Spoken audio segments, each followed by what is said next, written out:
예, 교수님 지금 설명을 들어보면 결국 이런 비극적인 사건을 막기 위해서라도 그 재발 방지를 위해서라도 근본적으로 한반도 평화 체제의 길로 가야 되고 그러기 위한 첫 번째 발걸음이 종전선언이다. 이렇게 좀 그 생각을 할 수 있겠는데요. 이 종전선언은 그런데 남과 북 두 당사자가 이렇게 할 수 있는 것만은 아니잖아요.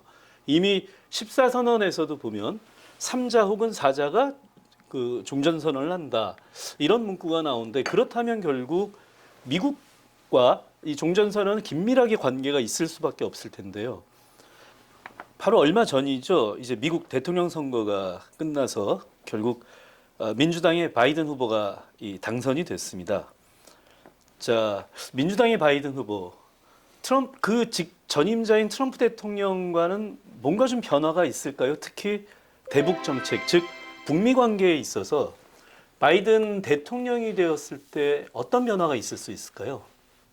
바이든 대통령의 경우는 뭐 오바마 행정부 때 정책을 그냥 유지할 가능성이 클 겁니다. 그러니까 오바마 행정부 때 이제 북한 문제에 대해서 전략적 인내 정책을 펴내서 그 사이 전략적 인내 정책이 저변에는 무엇이 깔려져 있느냐면 북한을 제재를 계속하는 과정 속에 보면 북한이 못 견뎌서라도 나와서 핵을 포기할 것이다라고 하는 게 깔려져 있단 말입니다. 바이든 부통령이 이제 대통령이 됐으니까 그 부통령 때 그 경험들이 있기 때문에 오바마 행정부 때 정책을 그냥 유지할 가능성이 커요. 그리고 지난 8월에 민주당에서 정강정책 채택을 할 때도 북한 핵 문제는 시간을 두고 장기적 관점에서 해결한다라고 하는 걸 밝힌 바가 있기 때문에 더욱 그럴 가능성이 큽니다.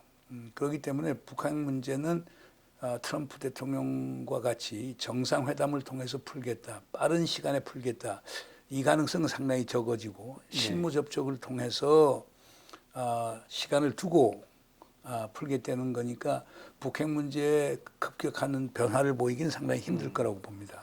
그러나 한미 관계나 한미 동맹에는 상당히 긍정적으로 평가할 수 있겠죠. 그러니까 방위비 분담 압박 같은 것도 보다 현실적으로 나올 가능성이 많고, 그리고 주한미군의 현 수준을 그냥 유지할 것이고, 그러니까 한미 관계, 한미 동맹은 양호할 것으로 보이고 북핵 핵 문제는 시간이 걸릴 거로 이렇게 봅니다.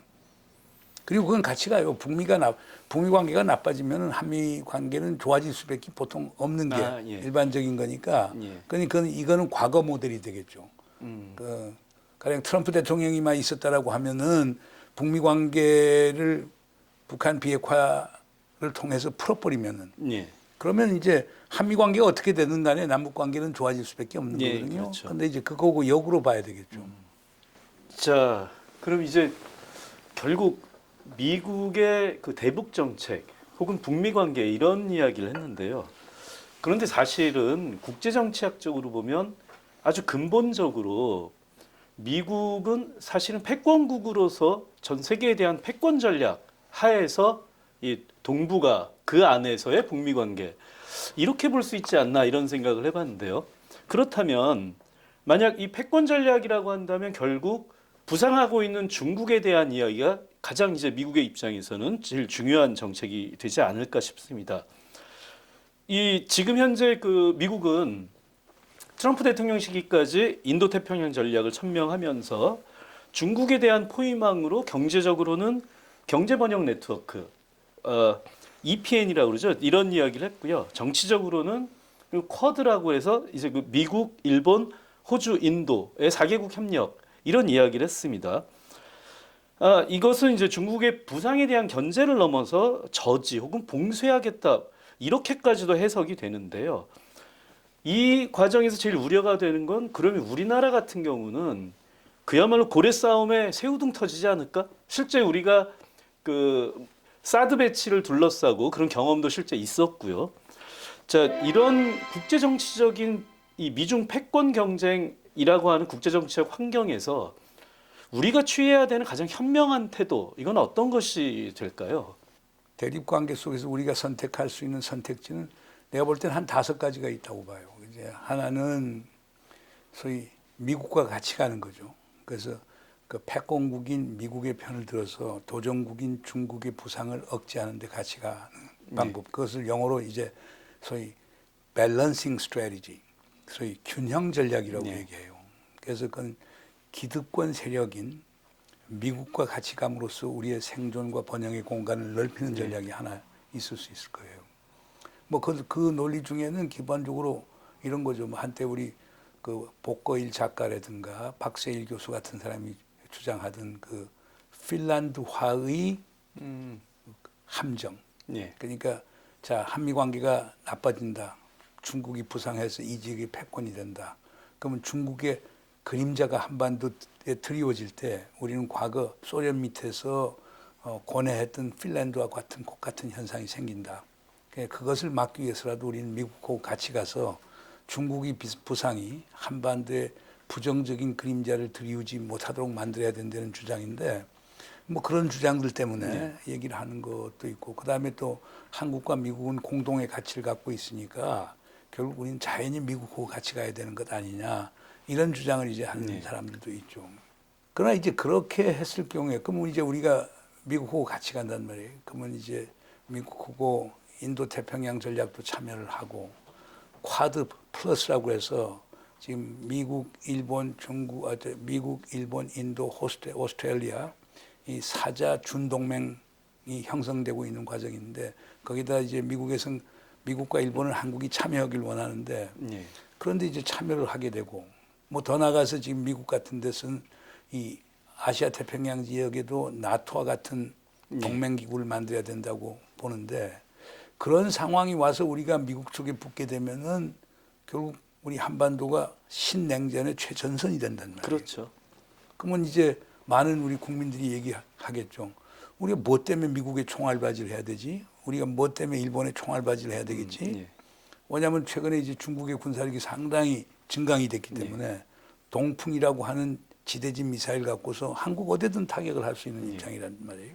그것뿐 아니고 북한에 대한 군사 원조를 시작하고 병참 지원을 해서 북한이 우리하고 싸우는데 제일 모자란 게 병참이란 말이에요. 특히 소위 석유 그렇죠.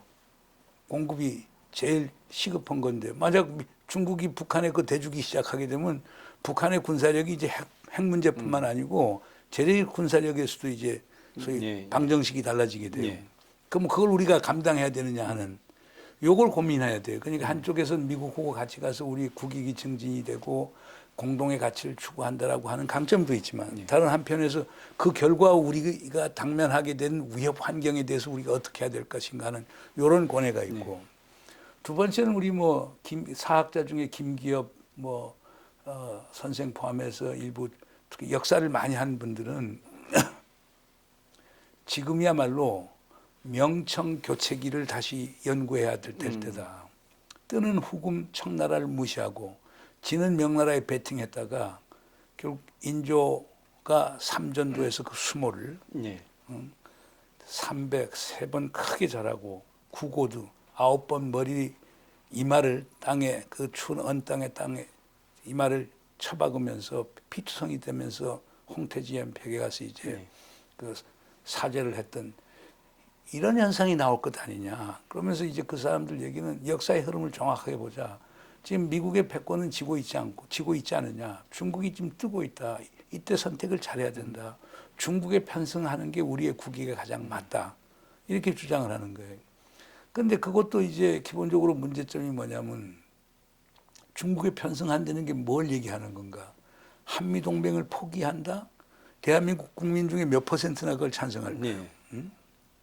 그리고 우리가 사드 거쳤지. 또 더 나가서는 뭐 지난 2000년 역사도 있지만 더 나가서는 뭐 더 가까운 예로서는 6.25 때 결국 중국군이 황미 원조 전쟁이라는 미명하에서 이제 중국군 파견을 해서 우리 많은 사람들이 중국군에 있어 죽었기 때문에 그런 기억들을 갖고 있단 말이에요. 그러니까 역사 구조적으로 우리는 중국에 대한 불신이 있는 거예요. 그러면 중국에 갈 수 있느냐 하는 이런 문제점이 있는 거예요. 그러나 경제적으로는 뭐 이득이 되겠죠. 중국하고 같이 가게 되면은 뭐 이득이 되겠죠. 왜냐하면 지금 구조를 보면은 미국의 경제적 구조는 한국의 대기업들이 주로 많이 하는 거고 그다음에 중국에 경제적으로 의존하는 것은 한국의 중소기업들하고 영세민들이 많단 말이에요. 중국에서 대규모 관광을 오면 하는 것부터 시작해서 그 중국에 또 파는 많은 물품들이 중소기업 생산하는 것들이기 때문에 그러니까 이게 우리가 미국을 택하느냐 중국을 택하느냐라고 하는 것이 국내 정치적으로 누가 더 이익을 보고 누가 더 손해를 보느냐고 나눠지는 거예요. 예.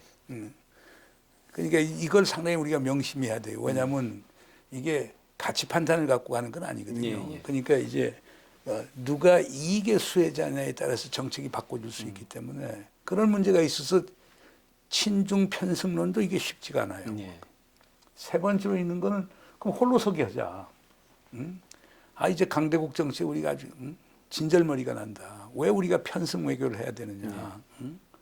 우리끼리 살자. 그럼 우리끼리 사는 방법이 두 가지가 있어요. 하나는 우리가 북측하고 협력해서 소위 중립국 통일화 방안을 통해서 남북이 소위 그게 어떤 형태의 통일이든 간에 하여간 하나가 되는 방향으로 가고 그리고 우리가 중립국 선언을 하자. 아니면 우리 남측 먼저 중립국 선언을 해갖고 그래서 그런 중립화 통일 방안을 추동해 나가자. 그럼 스위스처럼 우리가 영세 중립국이 되면은 누구도 우리 안 칠 거 아니냐라고 하는 분도 있고 또 다른 한 분은 그건 말도 안 된다. 인구 1억 가까이 되는 국가가 중립국 되는 거 본 적이 있느냐. 중립국이라고 하는 게 커봐야 스웨덴 800만, 스위스 600만 이런 나라들에서 하는 것이지 큰 나라에서 그 중립국 한다는 건 가능하지도 않을 뿐더러 우리 국민 정세도 맞지 않을 것이다. 그렇다면 우리가 홀로 살려고 하면 우리가 핵무장 해야 된다. 핵무장을 하고 이제 중간 세력 국가 돼서 떳떳하게 이제 맞서자라고 하는 그런 주장도 있어요. 근데 둘 다 쉽지가 않을 거예요. 우선 우리 핵무장이라고 하는 게 핵무장하면 한미동맹 끝나는데 그렇죠. 핵무장 주장하는 사람이 다 보수적인 사람들인데 미국을 잃으면서 차라리 미국 핵구산 안에 있는 게 아래에 있는 게 훨씬 우리에게 국익에 도움이 된다고 생각을 하겠죠. 그다음에 이제 네 번째 있는 것은 줄타기 외교를 하는 거죠. 아니면 김대중 대통령이 얘기했던 논두렁론이라는 거예요. 그래서 소가 논두렁 지나갈 때 오른쪽 두렁 풀만 뜯는 것도 아니고 왼쪽 풀만 뜯는 것도 아니고 풀이 있는 데 가서 뜯는 거니까 미중 양자를 우리가 현명한 외교를 통해서 잘 다루어 나가자. 그래서 안보는 미국하고 경제는 중국하고 해나가자라는 건데 이것도 또 문제점이 있는 거예요. 그건 어떤 문제점이 있느냐. 미중 관계가 좋았을 때는 가능해요. 그렇죠. 김대중 대통령 때는 클린턴 행정부 그다음 미국의 장점인 사이가 나쁘지 않았기 때문에 그게 가능한 거예요. 근데 지금처럼 신냉전 구도로 가는데 그리고 미국이나 중국이 전부 다 우리 보고 한쪽을 선택하라고 하는데 그건 어려워지겠죠. 이것도 현실적인 제약이 있어요.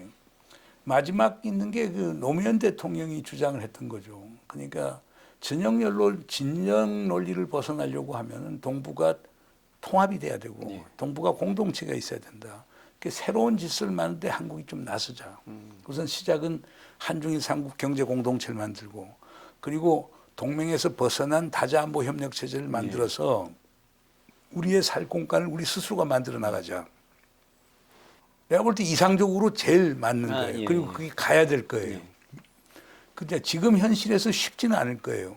지금 우리 한일 관계도 나쁘고 그다음 또 일본이 중국하고 경제 통합이나 FTA 자유무역지대 할 의사가 없어요. 그게 어려움이 있고 그다음 지금 계속 미국과 일본이 압박하는 것은 우리가 한미 삼국 동맹 체제로 가야 된다는 걸 압박하니까 다자안보 협력 체제도 구축하기가 상당히 어려울 거예요. 그럼에도 불구하고 내 개인적인 생각은 그래요. 그러니까 성급하게 선택하지 말자. 차분히 인내심을 갖고 지켜보고 그러면서 우리는 명민한 외교를 해야 된다. 명민한 외교라는 것은 원칙에 투철하면서 우리 국가 이익의 우선순위를 분명히 하고 그리고 국가 이익에 맞는 그런 정책을 펴나가야 된다. 우리 입장 미국은 우리에게 동맹이고 우리가 훨씬 중국보다 비중이 크죠. 그렇죠. 그러나 중국도 우리의 전략적 협력 동반자 관계이기 때문에 그냥 내칠 수가 없단 말입니다. 그리고 아까도 지적했지만은 중국하고 관계가 끊어졌다. 가장 큰 피해를 볼 사람은 대기업도 있지만 더 큰 피해를 보는 사람들은 중소기업들하고 영세민들이 더 큰 네. 피해를 본단 말이에요. 그럼 국가가 그것을 보존하고 감당할 수 있는 것은 없다고 봐요. 그러니까 우리 입장에서는 국가 이익의 우선순위를 분명히 하고 그거에 따라서 소위 명민함과 결기를 가지고 대 나가는 게 상당히 중요하다고 봐요.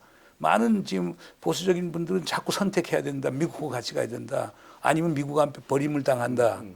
저는 버림을 당할 이유는 없다고 보고요. 네, 그렇죠. 뭐 버림 당하면 홀로 쏠 수도 있고 그럼 중국과 같이 갈 수도 있는 거니까 미국이 그렇게 원치는 않을 테니까 그러나 지금 상황에서도 우리가 섣불리 선택해서 그것이 가져오는 후폭풍을 스스로 자초해서는 안 된다.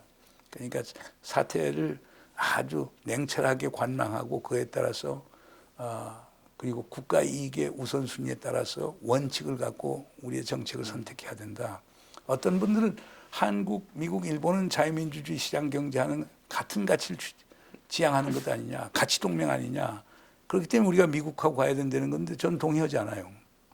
물론 가치도 중요해요. 네. 그러나 우리가 국가 이익, 국익과 가치 사이에서 더 많은 고민을 하고 결정을 내야 되고 그리고 그런 결정을 내릴 때 국민적 합의는 아주 필수적이라고 하는 걸 강조하고 싶습니다. 일반적으로 가치 이렇게 표현을 하지만 그 이면을 들여다보면 어떤 경우엔 가치라고 표현했지만 이건 이념의 진영을 표현하는 거다 이렇게 느껴질 때가 참 많았었는데요. 자, 그런데 여기서 이 동북아 정세에서의 또 하나의 골치 아픈 이 고차방 정식의 또 하나의 변수, 일본 얘기를 안 할래야 안 할 수가 없을 것 같습니다. 가장 고민이 되는 지점은 미국이 한미일 삼각 안보 협력을 이야기하면서 일본을 동북아에 있어서 가장 그 상위의 파트너로 두고 한국을 그 밑으로 배치하는 거 아닌가? 자꾸 이런 점들이 우려가 되는데요. 결국 특히 지금 일본은 또 이제 그 국제 정치적인 위상을 높이려고 유엔 안보리 상임이사국 진출, 물론 갑자기 나온 이야기는 아닙니다만 오래전부터 있었긴 했습니다만 이러면서 문제는 이 상황에서 한일 간에는 갈등이 엄존을 하고 있지 않습니까? 대표적인 것이 이제 소위 지소미아로 대표되는 이제 한일 간의 갈등인데 이런 한일 갈등이 한반도 평화에 어떤 영향을 줄지 이것도 좀 걱정이 되고요. 결국 한일 간의 갈등이라고 하는 것을 가장 현명하고 명민하게 우리가 해결해 가기 위해서는 또 무엇이 필요할까? 이것도 안 물어볼 수가 없네요, 교수님께. 한일 관계 좋아야 되죠. 그러니까 우리가 주변국들하고 사이 나쁠 이유가 어디 있어요. 네. 그러니까 기본적으로 우리의 평화와 안정과 번영을 담보하기 위해서는 주변 국가들하고 아주 밀접하고 그 좋은 관계를 맺어야 된다라고 하는 것은 그건 뭐 만고불면의 진리라고 저는 봅니다. 그러나 이제 문제는 현재의 한일 관계의 문제점은 뭐냐? 문재인 대통령은 아베 총리 있을 때부터 지속적으로 얘기하고 왔고 얼마 전에 스가 총리, 신임 총리하고도 그것도 분명히 얘기했지만 우리는 일본하고 전략적 협력을 하고 싶다. 경제 협력을 하고 싶다. 역사 문제는 시간이 걸린다. 그리고 국민적 공감대가 형성이 돼야 이게 풀릴 수 있다. 그러니까 역사 문제는 시간을 두고 해결하고 전략적인 문제, 북핵 문제, 경제 문제 같은 건 협력해 나가자. 아베가 거절을 했어요. 역사 문제 선결 없이는 다른 분야의 해결이 어렵다고 보는 거고. 우리 대통령이 아베 총리하고 도합 한 11번 정도의 회동을 했어요. 4번은 직접 만났고 나머지 7번은 전화 통화를 하고 그랬었는데 아베 총리의 입장은 일관돼요. 그러니까 결국 역사 문제 해결하라. 위안부 합의 이행하라. 그리고 징용공 문제라고 하는 것은 1965년 한일 기본 조약에 대한 위배 사항이다. 우리 대법원 판결한 것을 행정부가 뒤집어라. 그러니까 이거는 너무나 일방주의예요. 그렇죠. 대한민국도 주권 국가인데 삼권 분립이 돼 있고 대한민국이 민주주의 국가라고 하는 것은 삼권이 분립이 돼 있으니까 하는 거고. 그리고 아무리 문재인 대통령이 소위 대한민국을 대표하는 대통령이라고 하더라도 대법원 판결을 어떻게 뒤집을 수가 있어요. 그건 법에 의해서 안 되는 거예요. 뭐 다른 나라 같은 선진국들은 아미쿠스 큐레이라고 하는 법정의 친구라고 하는 법조항이 있어요. 그래서 이런 식으로 외교 문제하고 국내 정치, 국내법 사이에서 충돌이 생겼을 때 이것을 사전 조율할 수 있도록 하는 제도가 일본, 미국, 영국 같은 선진국에는 다 있었는데 우리는 그 제도가 없어요. 예. 그것 때문에 양승태 소위 팀들이 사법농단으로 해서 결국 지금 고생을 하고 있는 거란 말이에요. 그러니까 정부가 지금 문재인 정부가 사법부의 판결을 뒤집을 수 있는 법적 제도적 근거가 하나도 없는 거예요.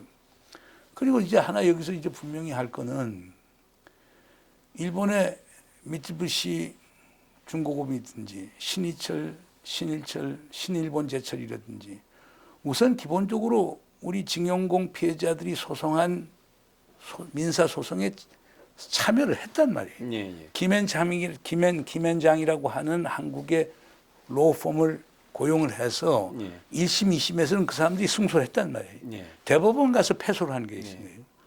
그 부분 패소를 했으면 결국에 배상권 지불을 해야죠. 예. 근데 그건 아베 내각에서 지급을 못하게 해서 못한 거란 말이에요. 예. 그러면 그걸 푸는 수순은 제가 볼 때는 간단하다고 봐요. 그게 문희상 국회의장이 냈던 안하고도 비슷한 건데 대법원 판결에 대한 이행은 그러면 그 배상을 준 금액에 대해서는 뭐 한국 정부, 일본 정부, 한국과 일본의 민간인들이 십시일반해서 만들어서 거기서 그걸 변상을 해줄 수 있는 방법 같은 게 있으니까 그런 식으로 해결을 해 나가야지 지금 그 자체를 안 되고 그러면 지금 피고 기업들은 돈을 못 낸다. 못 내면 결국 강제 집행하겠다. 네. 그러면 일본 정부에서 강제 집행하면 그거에 대해서 우리가 추가 경제적 보복을 하겠다라고 그러는데 그건 문제를 풀려고 하는 게 아니죠.